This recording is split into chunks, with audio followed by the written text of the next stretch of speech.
안녕하세요. 오늘도 사연살롱을 찾아주셔서 감사합니다. 남편과 함께 딸아이를 키우고 있는 30대 여성이에요. 저는 현재 육아휴직 중인데요.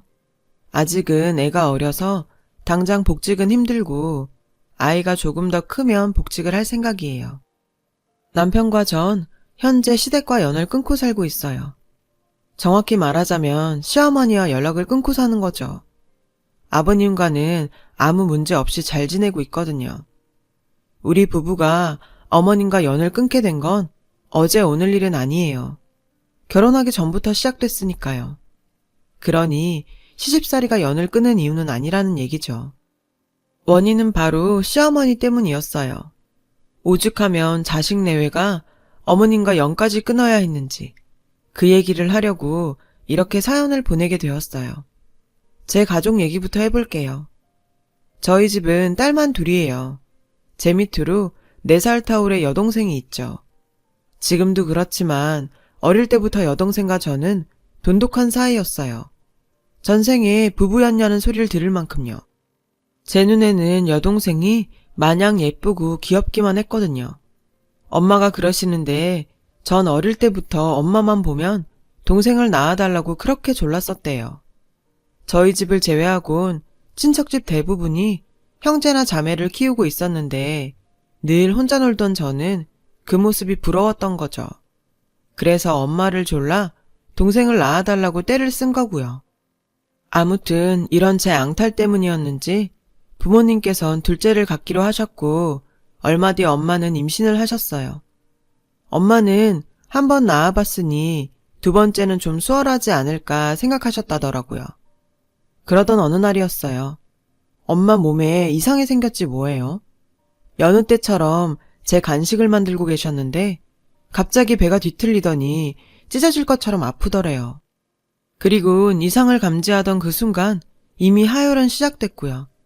당시 아빠는 회사에 계셨고 엄마 옆에는 어린 저뿐이었죠. 다행히 숫자를 익히고 있던 저는 엄마가 불러주는 번호대로 119에 전화를 걸었고 엄마는 잠시 뒤 도착한 구급차를 타고 병원에 갔어요. 어린 저는 이웃 아주머니 댁에 맡겨졌고요. 그날 아빠는 밤 9시가 넘어서야 저를 데리러 오셨어요. 항상 저를 보고 웃어주던 아빠는 그날만큼은 그러지 않으셨죠. 그리곤 저를 외할머니 댁으로 데리고 가셨어요. 엄마가 입원을 해야 해서 절 데리고 갈 수 없다고 하셨죠. 당시 전 어려서 몰랐지만 그날 엄마가 유산을 하셨더라고요. 뱃속에 있던 둘째를 잃으신 거죠. 유산의 원인은 밝혀지지 않았고 그 일로 엄마는 큰 충격을 받으셨어요. 그 바람에 아빠는 회사에 휴가를 내고 엄마를 간호하며 저까지 돌보셨고요. 자식을 잃은 엄마는 하루하루 눈물로 보내셨고 그러다 탈진하신 적도 여러 번 있으셨대요. 외할머니가 오셔서 도와주시긴 했지만 그래도 아빠가 제일 고생을 하셨죠. 엄마는 돌봐야 할 자식이 있었기에 마냥 슬픔에 빠져 살 수는 없었어요. 그래서 애써 기운을 냈다고 하더군요. 하지만 마음의 상처는 그리 쉽게 아물지 않았던 모양이에요. 어느 날인가 아빠한테 그러더래요. 무서워서 더는 아이를 가질 수 없을 것 같다고요.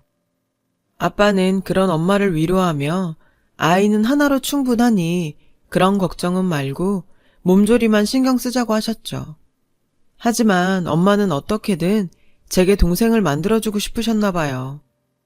여보, 우리 입양을 하면 어떨까? 얼마 뒤 엄마는 아빠한테 입양 얘기를 꺼내셨죠. 지금도 그렇지만 당시엔 입양에 대한 인식이 안 좋았거든요. 온갖 편견과 주위에 곱지 않은 시선 등 고민할 거리가 많았죠. 솔직히 엄마도 처음에는 확신이 서지 않으셨대요. 그저 저에게 동생을 안겨줄 한 방편으로 생각했을 뿐이었죠. 하지만 직접 입양기관에 찾아가서 상담도 받아보시고 아기들이 있는 보육원들도 돌아보시면서 조금씩 입양에 대한 확신이 드셨다나 봐요. 천사 같은 아이들이 마음에 닿은 거죠. 하지만 현실은 그리 녹록치 않았고 그래서 오랜 시간 고민을 하셨대요. 그리고 드디어 결정을 하셨죠. 힘들겠지만 사랑으로 잘 키워보자고요.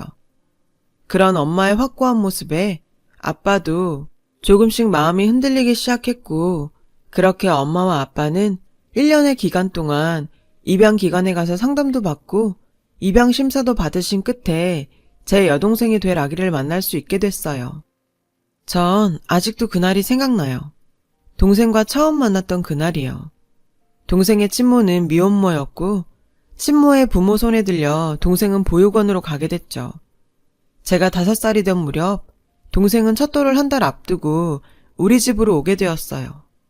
그렇게 우린 한 가족이 되었죠.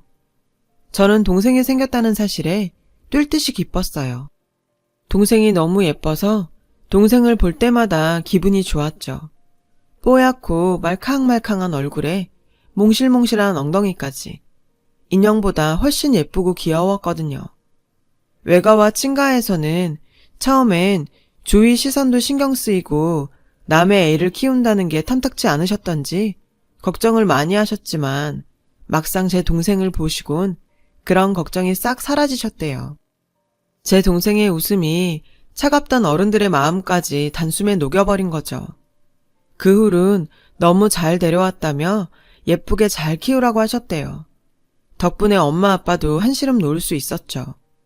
저희 부모님은 제 여동생을 정말 친딸 이상으로 사랑을 주면서 돌보셨고 저도 마찬가지였어요.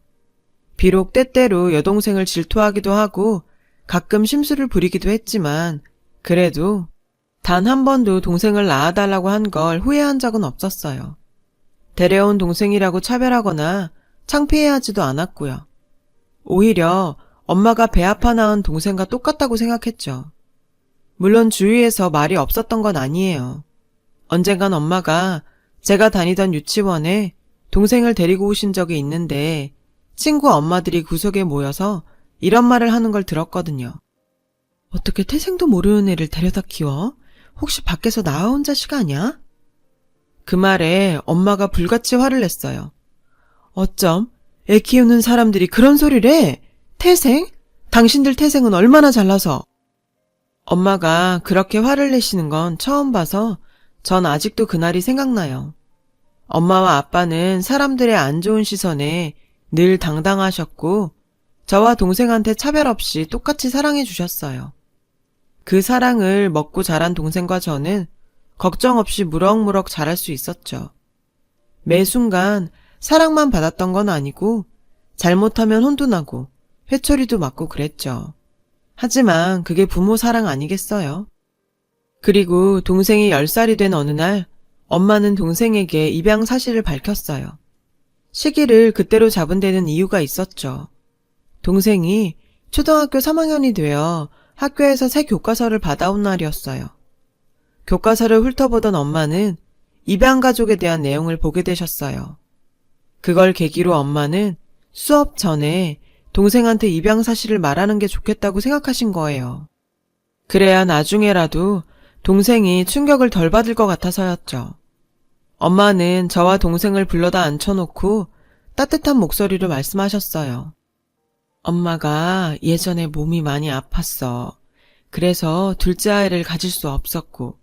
그런데 그때 우리 지유를 만났지 뭐니? 엄마는 지유를 본 순간부터 지유 엄마가 되고 싶다는 생각을 하게 됐어. 엄마가 지유를 직접 낳지는 않았지만 지유는 분명 엄마 딸이야. 아빠 딸이고. 그리고 언니의 여동생이고. 그 사실은 세월이 흘러도 절대 변하지 않을 거야. 여동생은 어렸지만 자신이 입양됐다는 사실을 잘 받아들이는 것 같았어요. 엄마 가슴에 안기며 이렇게 말했거든요. 엄마, 나 데려오고 키워줘서 고마워. 동생의 그 말은 엄마를 감동시켰어요. 저 역시도 마찬가지였고요. 그 후로 동생은 주위에서 어떤 소리를 듣던 신경 쓰지 않았어요. 오히려 전보다 더 밝아졌죠. 그런데 그 즈음에 동생이 조금 이상한 말을 했어요. 나한테는 엄마랑 아빠, 언니만 내 가족이야. 다른 가족은 없어. 동생의 뜬금없는 말에 기분이 묘했어요. 마치 다른 가족이 있는 건 알지만 절대로 받아주지 않겠다는 확신 같았거든요. 게다가 동생은 커서도 친부모를 찾고 싶어 하지 않았어요. 가족들 앞이라 그랬는지 모르겠지만 엄마가 원하면 언제든 친모 찾는 걸 도와주겠다고 하는데도 시큰둥했죠. 동생은 자라면서 입양 문제로 단 한 번도 속상해하거나 문제를 일으킨 적 없이 순탄하게 보냈어요. 시간은 흘러 유치원 선생님이 꿈이던 동생은 유아교육과에 진학했어요. 저는 간호학과를 졸업하고 간호사로 일하고 있었죠. 당시 저는 대학 시절부터 CC로 사귀던 남자친구한테 청혼을 받은 상태였어요. 현재 제 남편이요. 남편은 착하고 성실한 사람이었어요. 저희 부모님께도 정말 잘했고 심지어 제 여동생 용돈도 챙길 정도였죠. 전 이런 남자를 놓치고 싶지 않아서 남편의 청혼을 받아들였죠. 남편은 대학에서 엔지니어링 공부를 하고 사운드 시스템 회사에서 일을 하고 있었어요. 회사 규모는 작았지만 다행히 국내 유명 엔터테인먼트사들과 독점 계약을 하고 있어서 재정이 꽤 탄탄했죠. 우린 가급적이면 부모님께 손 벌리지 않고 둘이 모은 돈으로 결혼 준비를 하자고 했어요. 넉넉하지는 않아도 우리 두 사람 살 집은 구할 수 있었거든요. 얼마 뒤 우린 예비시댁에 인사를 갔어요. 그때까지만 해도 아버님과 어머님 모두 좋은 분들이라고 생각했죠. 절 반갑게 맞아주시기도 했고 아직 서로에 대해 잘 모를 때이기도 했으니까요. 시부모님께서는 결혼 준비 과정도 저희 의견을 존중해 주셔서 큰 문제 없이 진행할 수 있었어요.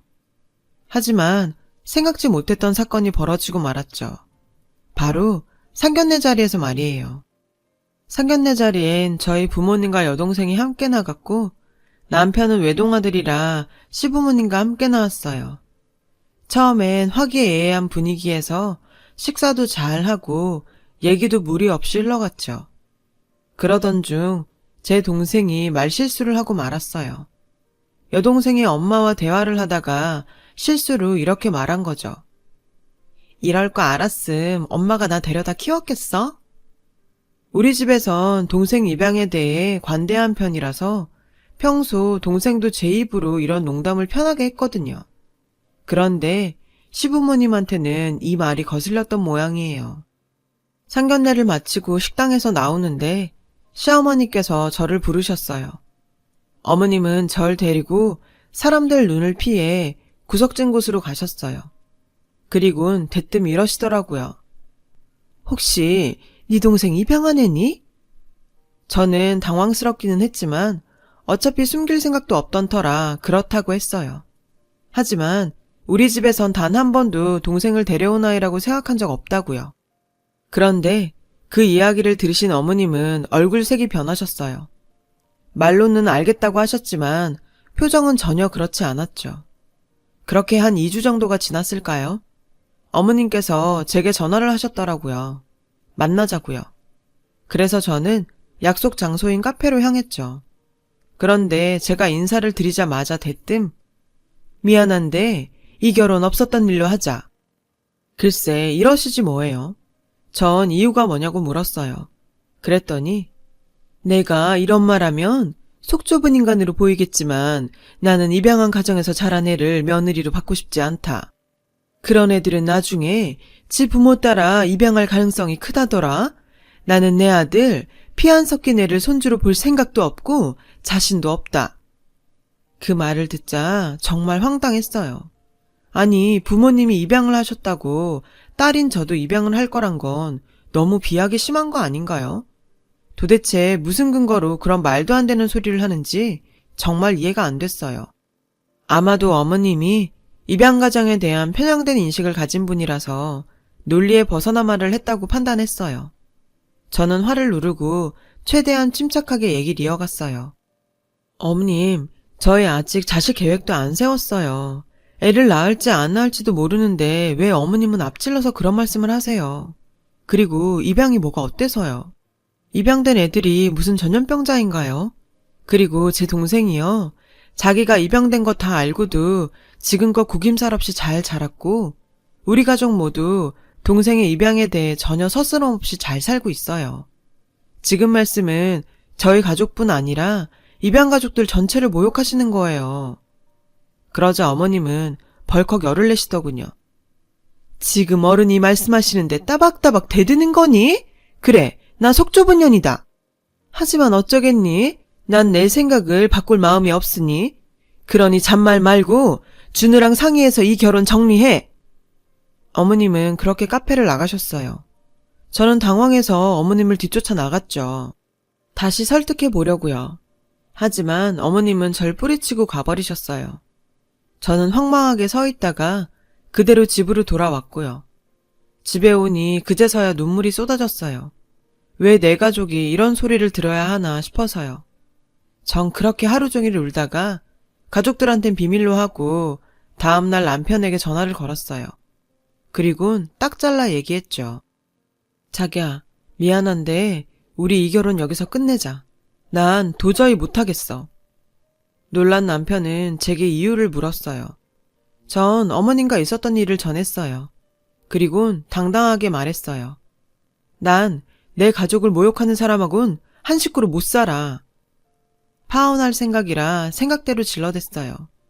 남편은 파혼은 절대 안 된다며 자기가 엄마를 설득하겠다고 했어요. 제발 자기를 한 번만 믿어달라고요. 그래서 저는 조건을 걸었죠. 어머님한테 사과도 꼭 받아야겠어. 어머님은 나뿐만 아니라 내 가족 모두를 모욕하신 거니까. 남편은 알겠다며 일이 정리되면 다시 전화하겠다고 했어요.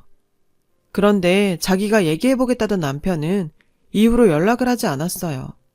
몇 주가 지났는데도 말이죠. 저는 제가 먼저 전화를 하는 건 꼭 제가 안 달라서 그러는 것처럼 보일까봐 연락 않고 남편 전화를 기다렸어요. 그렇게 시간은 흘러갔고 결혼 준비는 모두 중단된 채 저는 일에만 열중했어요. 그렇게 한 달이 지난 어느 날 남편이 전화를 했더라고요. 늦은 밤이었죠. 남편은 잠시 만날 수 있냐고 하더군요. 올 것이 왔구나 했죠. 전 남편이 있는 공원으로 나갔어요. 공원으로 나가보니 남편이 벤치에 앉아있더군요. 전 다가가 옆에 앉았어요. 우린 한참을 말없이 앉아만 있었어요. 더 이상 안 되겠다 싶어 제가 먼저 말했죠. 할 말 있어서 온 거 아니야? 남편이 그제야 입을 열었어요. 그런데 남편이 말을 하려다 말고 울음을 터뜨리지 뭐예요. 전 그런 남편을 그저 바라볼 뿐이었죠. 한참을 울고 난 남편이 그러더라고요. 난 너랑 결혼할 거야. 엄마랑은 안 보고 살 거고. 아니, 그런 사람을 엄마라고 부르고 싶지도 않아. 남편의 말은 왠지 좀 이상했어요. 이런 일로 엄마를 안 보고 살겠다니요. 좀 과하다 싶었죠. 그래서 무슨 일 있었냐고 물었어요. 그랬더니 남편이 충격적인 얘기를 시작하더군요. 어머님과 우리 가족이 얽힌 얘기를요. 남편은 제게 봉투에서 서류 한 뭉치를 꺼내주며 얘기를 시작했어요. 서류 안에는 사진 한 장이 있었죠. 갓 태어난 아기의 사진이었어요. 그런데 왠지 아이가 낯이 익더라고요. 알아보겠어? 지우야, 당신 동생 지우. 남편이 말하길 한 달 전 남편은 저랑 통화를 하고 바로 어머님을 찾아갔대요. 그리곤 왜 그런 짓을 했냐고 따졌죠. 어머님은 이리저리 말을 돌리시다가 결국 감정에 격해지셔선 그러셨대요. 내가 그 애 평생 보고 살 자신이 없어서 그런다. 왜? 내가 지를 버렸는데 그게 나한테 무슨 짓을 할지 누가 알아? 어머님은 아버님과 만나기 전 결혼을 했었다나 봐요. 그 남자와의 사이에서 딸을 낳았고 낳자마자 바로 이혼을 하는 바람에 딸을 입양 보냈다더군요. 그 아이가 바로 제 동생 지우였고요. 그 후 어머님은 그 사실을 숨기고 재혼을 하셨는데 그렇게 만난 상대가 남편의 아버지셨던 거죠. 당시 아버님은 아내와 일찍 사별을 하고 홀로 아들을 키우고 있었죠. 어머님은 그렇게 남편의 엄마가 된 거죠. 남편은 이 일이 터지기 전까지는 이런 가정사를 모르고 자랐대요. 돈 많은 아버님께 잘 보이려 어머님은 그동안 남편을 친자식처럼 키웠거든요. 그러니 계모란 걸 알 리 없었던 거죠. 친아들도 아닌 나는 그렇게 키워놓고 이제 와서 버린 친딸이 복수할까봐 그게 두려워 이 결혼을 깨려고 했대. 그런 사람을 엄마라고 할 수 있겠어? 남편은 울먹이며 말했어요. 남편과 시아버님한테 모든 게 들통난 어머님은 울면서 빌더래요. 제발 자기를 내쫓지 말라고요.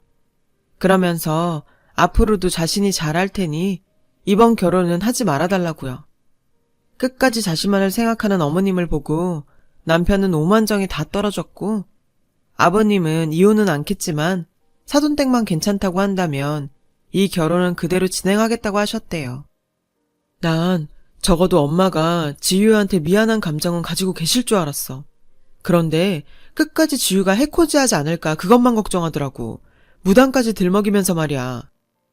어머님은 남편이 들고 온 출생신고서와 지유 사진들을 진작 버리려고 했지만 용하다는 무당이 그러더래요. 그것들을 버리면 그 애가 저주한다고요. 그래서 어쩔 수 없이 갖고 계셨다나 봐요. 남편 얘기를 듣는 내내 전 화가 치밀어서 당장이라도 달려가 한 대 치고 싶었어요. 남편은 그런 제 손을 잡고 그러더군요. 처제가 이 사실을 알면 충격받지 않겠냐고요. 저도 그게 걱정이었어요. 어떻게 결혼을 한다 쳐도 언젠가 이 일이 지유 귀에 들어가지 않겠어요. 그래서 전 매도 먼저 맞는 게 낫겠다 싶어 가족들 앞에서 이 얘기를 해주었어요. 모든 이야기를 들은 부모님은 충격에 빠졌죠. 그런데 가장 걱정했던 동생만큼은 오히려 담담했어요. 내가 그랬잖아. 난 그 사람 찾을 생각 없었다고. 우리 엄마 여기 있는데 왜? 그 말을 듣는데 전 왜 그렇게 눈물이 나던지. 친모한테 버림받은 것도 서러운데 이런 대접까지 당하다니 그 속이 오죽하겠어요. 정 가늠도 안 되더라고요. 그런데 언니, 나 언니 맘 편하라고 이러는 거 아니야. 정말 그 사람한테 감정 없어. 그 사람이 버려준 덕분에 난 엄마랑 아빠랑 언니를 만나서 행복하거든. 그러니까 미안해 말고 결혼해. 동생은 형부랑 결혼 안 하면 집을 나가겠다고 협박 아닌 협박까지 했어요. 그런 동생의 말에 부모님은 난감해 하셨지만 고민 끝에 결국 결혼을 찬성해 주셨어요. 그렇게 우린 다시 결혼 준비를 하게 됐죠. 결혼 준비하는 동안 어머님으로부터 몇 번이나 연락이 왔어요. 제 동생 좀 만나게 해달라고요. 동생은 딱 잘라 거절을 했어요. 자기한테 그런 엄마는 없다고요. 전 그 말을 그대로 전했고 어머님은 주저앉아 오열하시더라고요. 그런데 그 모습을 보고도 전 어머님이 조금도 가엾거나 불쌍하지 않았어요. 그동안 제 동생이 살아오면서 느꼈을 공허함과 비참함에 비하면 아무것도 아니라고 생각했으니까요. 남편은 제게 말했던 대로 정말 어머님과 연을 끊었어요. 그렇게 우여곡절 끝에 우리는 결혼을 했고 지금은 예쁜 딸까지 낳고 행복하게 잘 살고 있어요. 제 동생은 제 딸한테 이모 노릇을 톡톡히 하고 있고요. 자식을 낳고 보니 더욱더 남편과 동생이 안타까울 때가 있어요. 하지만 과거의 아픔은 다 잊고 행복한 미래만 생각하려는 두 사람의 뜻을 지지하기에 위로 따윈 하지 않으려고요. 제 동생을 보고 인생에서 배운 점이 참 많아요. 과거에 엉켜버린 인연 탓에 고통스러운 현재를 살아가시는 분들이 많을 거예요. 하지만 그럴수록 더더욱 자신의 행복만을 위해 앞으로 나아가셨으면 좋겠어요. 과거에 갇혀 살다 보면 내 앞의 행복을 놓칠지 모르니까요. 지금까지 저의 가족의 사연을 들어주셔서 감사드려요. 여러분, 사연 댓글에 응원과 현명한 조언 부탁드려요. 좋아요와 구독은 저에게 큰 힘이 됩니다. 오늘도 좋은 일 가득하세요.